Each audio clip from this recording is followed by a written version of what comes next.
Well, I too have reached back into the archives. I started watching Boardwalk Empire. Oh man, that's a show right there.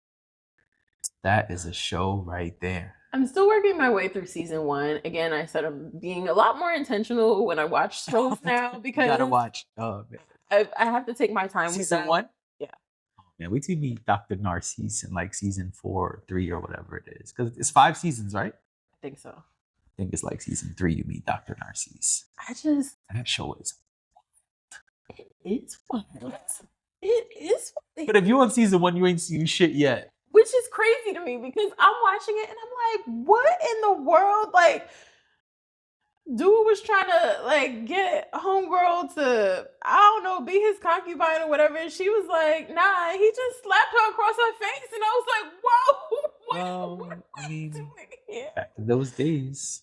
I know, but it's just, you know, when you don't expect something to happen and you're like, what am I watching? Wait, did you? I don't remember the characters' names. Did you meet any wartime veterans yet? Did you meet the guy with the fucked up face?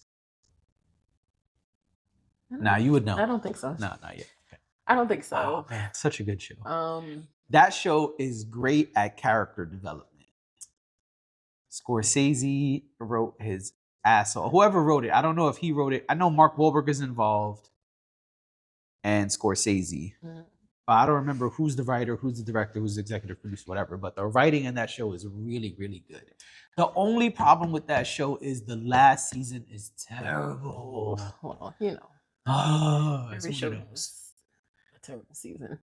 A lot of shows, when they know it's the last season, they do some old bullshit. But yeah. There's even videos of like the final episode being broken down, and the final episodes make zero sense.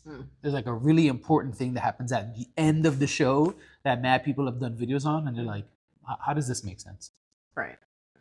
Well, it's kind of like, and you're not gonna like this, but when Gossip Girl ended, listen, just hear me out. I'm listening. Because conceptually, it's the same thing or similar. In the sense that, okay, so throughout the entire, there were 6 seasons, throughout the entire series, you don't know who Gossip Girl is. There's all this speculation about who she could be, if she's a she. You don't know. Gossip Girl is like this internet this person that lives behind the computer, and you don't really know who Gossip Girl is. But Gossip Girl is the one who is like moving the story, right? There are a couple instances where people take Mike. Where people you were about to smack it off. Where people take over the mic.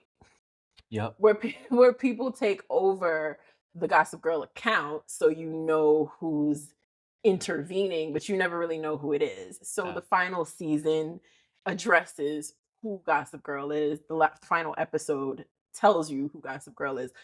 When they tell you who it is, you're like, nah, that's not what y'all just came up with this, right? Like, this wasn't always who this was supposed to be. You guys just decided that the show was ending, so you just said F it. Let's just make it this person. No bueno. It was a weird, because they start explaining it to you, like, and they're explaining it to the characters on the show. But they start explaining it, and you're like, that don't really... How, Sway? That person was in the same room. Right.